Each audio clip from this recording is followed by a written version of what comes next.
Iniciamos mais um programa. Vamos morar na Europa? O programa criado pelo advogado Gelson Oliveira vem abordando de forma clara e eficiente vários temas sobre os caminhos e procedimentos para quem pretende morar ou passear na Europa.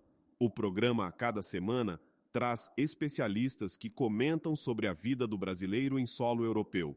É possível fazer uma viagem de férias tranquila ou arrumar as malas e mudar para a Europa, conhecendo todos os procedimentos que uma mudança de país exige. Esta é a proposta do programa: tornar conhecido de todos tudo o que é necessário para ir à Europa. Então, vamos morar na Europa? Doutor Juan, o que o senhor acha que devemos fazer para sermos um bom imigrante na Europa? Bom, doutor, eu acredito que devemos gastar muito dinheiro, devemos fazer muitas compras. Em parte, sim, né? Afinal, o que os países buscam com a abertura de suas fronteiras para os turistas é que eles gastem os seus euros, né, no caso da Europa, lá e sempre retornem. Agora, existe algo além disso, como, antes do seu embarque, veja se todos os seus documentos necessários para a viagem estão em ordem. Quais são esses documentos? O principal de todos, né, é o passaporte. Sem o passaporte, você não se locomove em lugar nenhum, né, da Europa. Na América do Sul você consegue, né, mas na Europa, sem o passaporte, você não se locomove. Outro ponto que a gente precisa estar resolvido é o seguro de vida, né? Um seguro viagem internacional. E aí você tem que observar a exigência de cada país. Tem país que exige 30 mil euros, tem país que exige 40 mil euros, tem país que exige 50 mil euros. Então a gente tem que observar a exigência de cada país.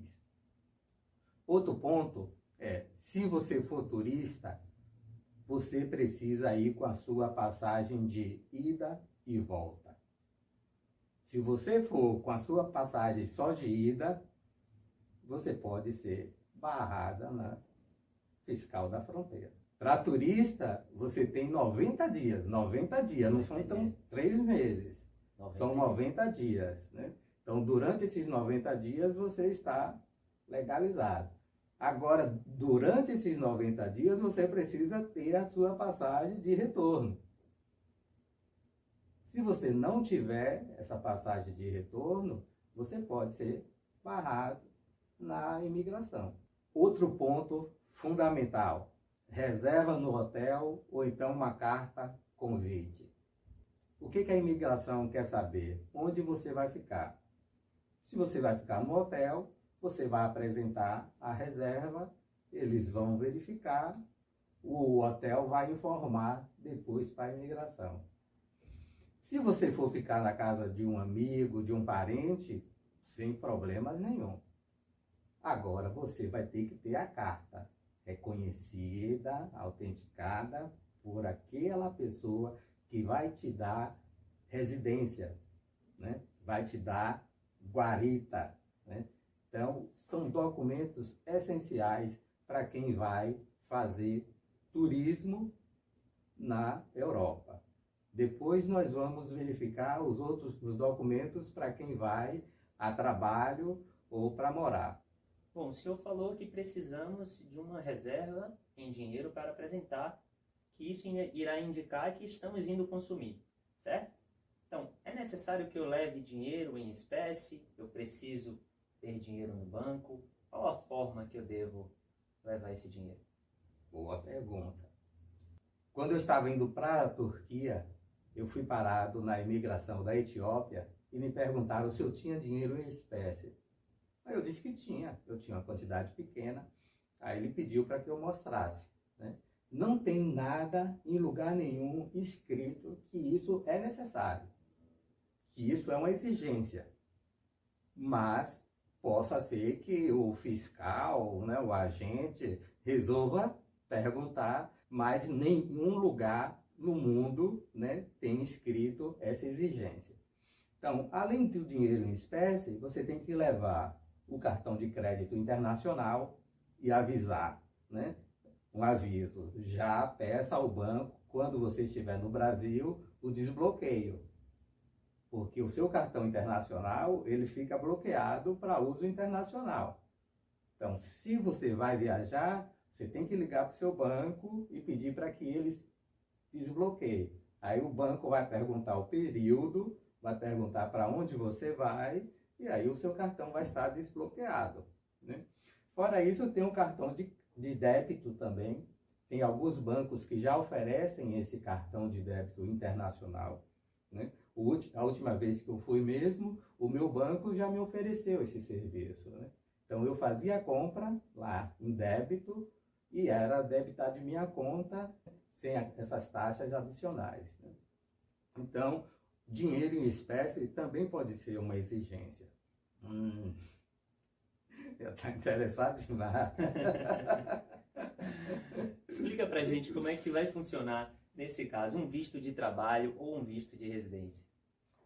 Olha, cada país tem a sua metodologia, cada país tem a sua exigência e cada país tem o seu tipo de visto, né? Tem visto de estudante, tem visto de residência, tem visto de trabalho, tem visto de aposentado, tem visto para tratamento de saúde, né? Tem visto para religiosos. Então, são uma infinidade de visto. Então, quando a pessoa decidir qual país que ela vai, ela precisa buscar as informações necessárias no consulado do país onde ela vai. Então, digamos que ela vá para a França. Eu sempre cito a França. Ele é apaixonado pela França. Então, você tem que entrar na internet e verificar qual é o consulado mais próximo de sua casa, né? Da sua residência. Aí vai, pega todos os documentos necessários e dá entrada, né? Geralmente o processo da França dura em média em torno de 2 a 3 meses, né, para você ter o retorno. Então, cada país é uma exigência diferente, né? Então, você tem que ou se cercar de profissionais competentes que conheçam, né, ou então meter as caras, né, ler, buscar as informações, e aí você não vai ter problema. Saindo o visto, você pode viajar. E aí já não tem mais aquela exigência da passagem de volta.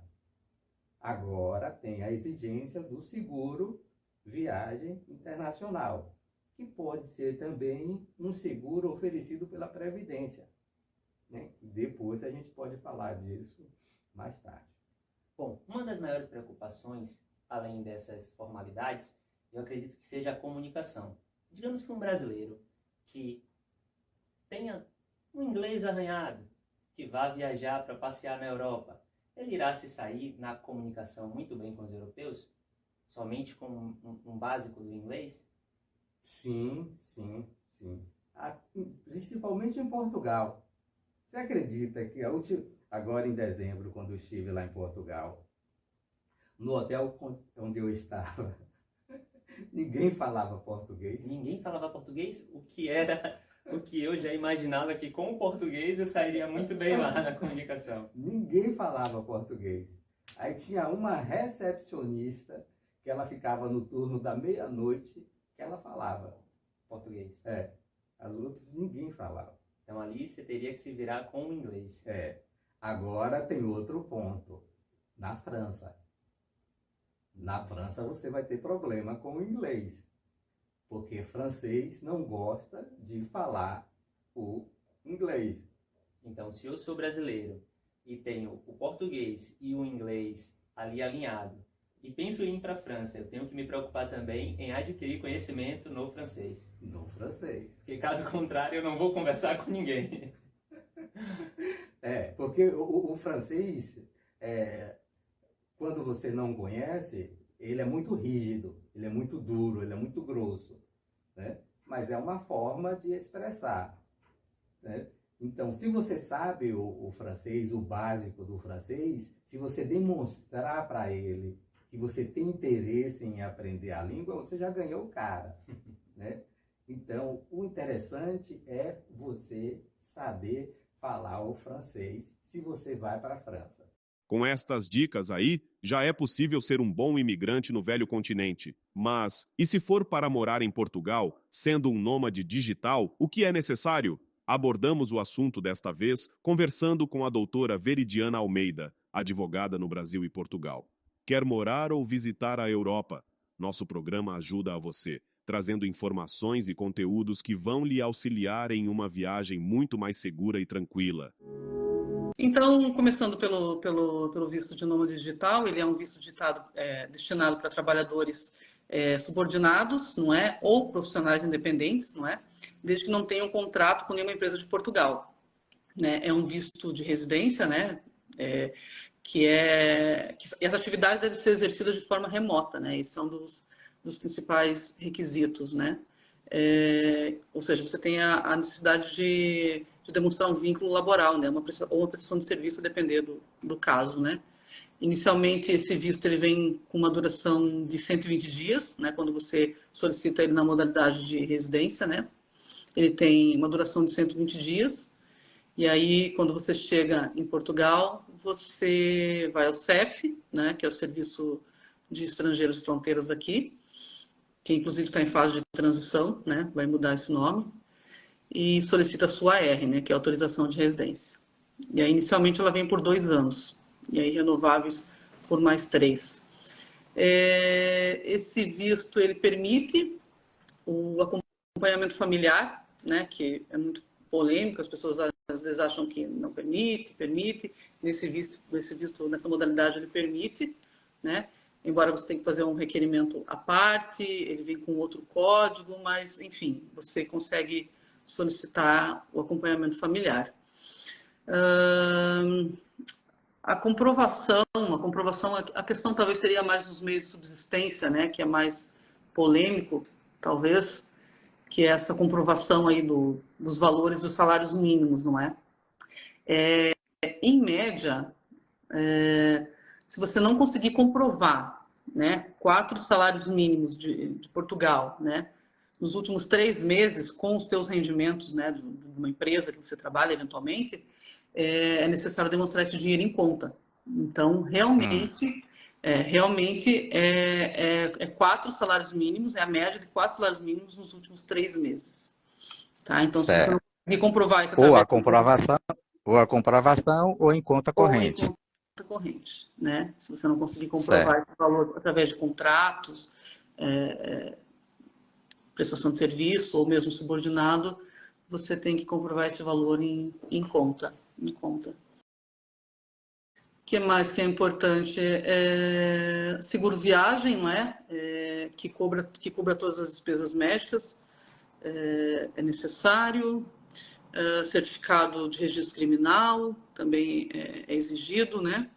Esse visto ele é solicitado em qualquer consulado ou vice-consulado, não é? No Brasil, no consulado de Portugal, ou aonde você residir. Tem também aquela empresa conveniada, chama-se VFS Global, que é a empresa conveniada, né, do governo português. Você pode solicitar lá. Aí no Brasil, inclusive, ela tem em 5 capitais, se não me falha a memória, não é? Aqui em Salvador tem. Eu sei que é Salvador, São Paulo, Rio de Janeiro, Distrito Federal e mais uma cidade que me foge agora, que eu sei que são 5. Agora, eu estava conversando com uma pessoa aí de Portugal e ela me disse que esse tipo de visto, esse visto nômade, eu acho que eu já li também, né? Ele te dá a liberdade de mudar de país para a comunidade europeia, para a União Europeia. A gente não procede? Não. Porque, veja, quando você obtém esse visto, ele te dá uma autorização de residência temporária, percebe? E com a autorização de residência temporária, você só pode residir em Portugal. Então, você pode ficar fora de Portugal no máximo por 6 meses, consecutivos ou 8 meses interpolados, né, intercalados. Então, Então, então eu conheço, eu conheço visto de nômade digital uhum, temporário, né? Eu posso me deslocar para outro país e manter residência nesse outro país por esse período. É isso? sim, desde que não ultrapasse 6 meses. Consecutivo. Certo, ok. Porque E se o essa visto... autorização de residência ela te dá direito a residir em Portugal, não é fora, mas você pode se deslocar e ficar. A lei te dá esse tempo de manobra, não é? Pode ficar aí 6 meses fora, mas não mais que isso, senão arrisca você perder a tua autorização de residência, porque ela é, né, para Portugal. Não, se você quer uma autorização de residência para viver na Alemanha, na Espanha, você tem que, né, pleitear para aquele país específico. Mas, Certo.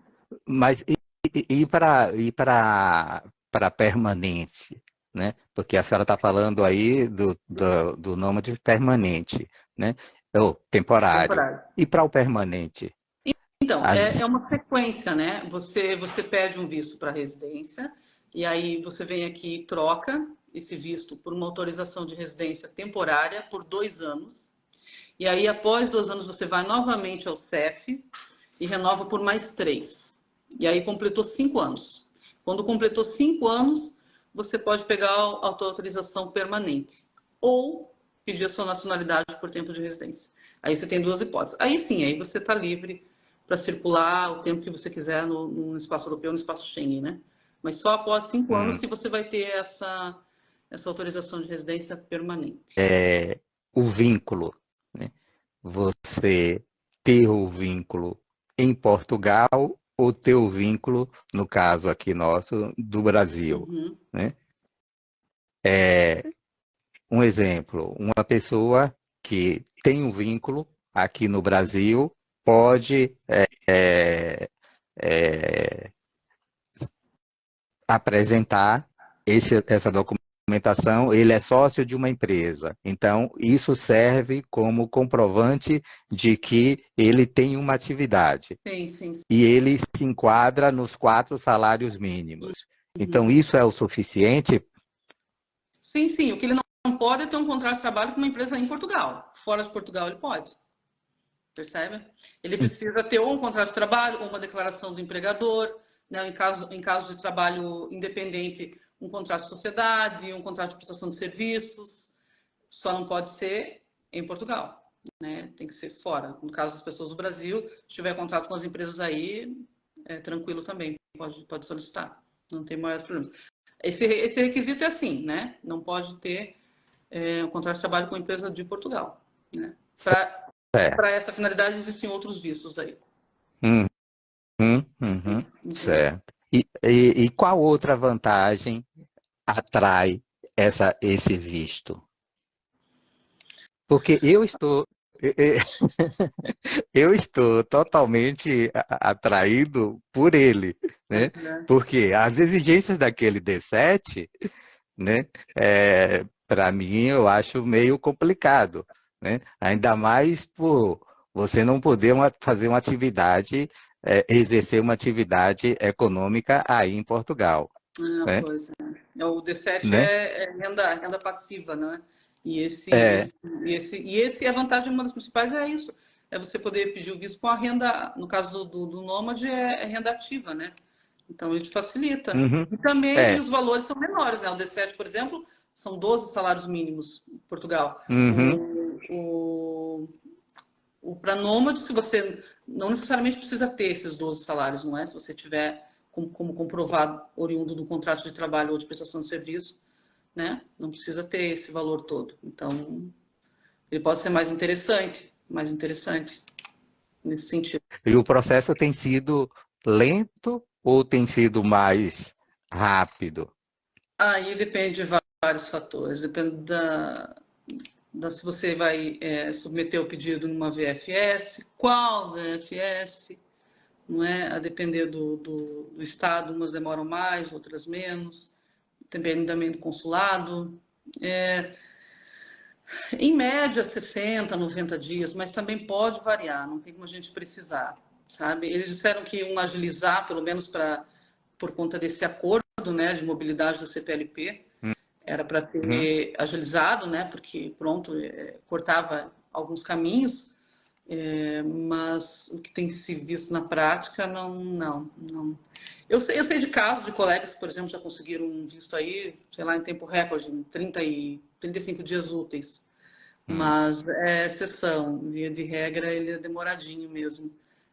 Não dá para contar muito antes de 90 dias, né? Eu sempre instruo os clientes a contar pelo menos 90 dias.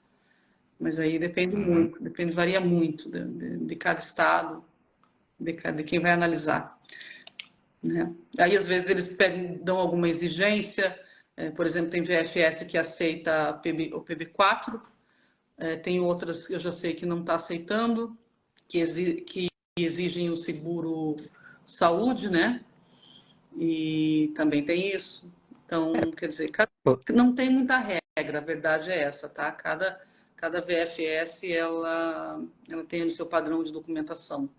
E mesmo dentro da própria, às vezes varia. Pelo que eu li, o PB4 eles estavam aceitando, né? Mas não é todas que aceitam. Eu sei de uma, não sei se é a do Rio de Janeiro, que não estava aceitando. Mas aí é aquela coisa, Certo. varia muito. Uhum. Mas em média, assim, eu E aí sempre a gente. recomendo que faça o seguro, né? Faça o seguro para despesas médicas, para cobrir eventualmente translado de corpo, essas coisas. Então, o PB4 não cobre nada disso, né? Então, pronto, é sempre mais recomendável, não é, que se faça um seguro, né? Para se Uhum. garantir, para ficar coberto, não ter eventualmente alguma Mas necessidade e a pessoa ficar, né, na mão. o seguro para o período total. Normalmente 120 dias, né? Que é o período ali que você vem com visto, né? Para depois você ir no CEF. Certo. 120 dias. E a passagem de volta, eles também?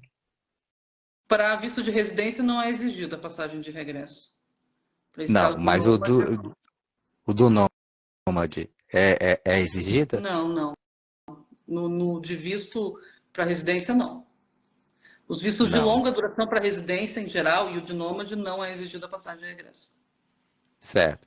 Então aí a gente pega esses documentos, tem uma relação lá no site da VSF Global, né? VFS. E aí a gente preenche, né?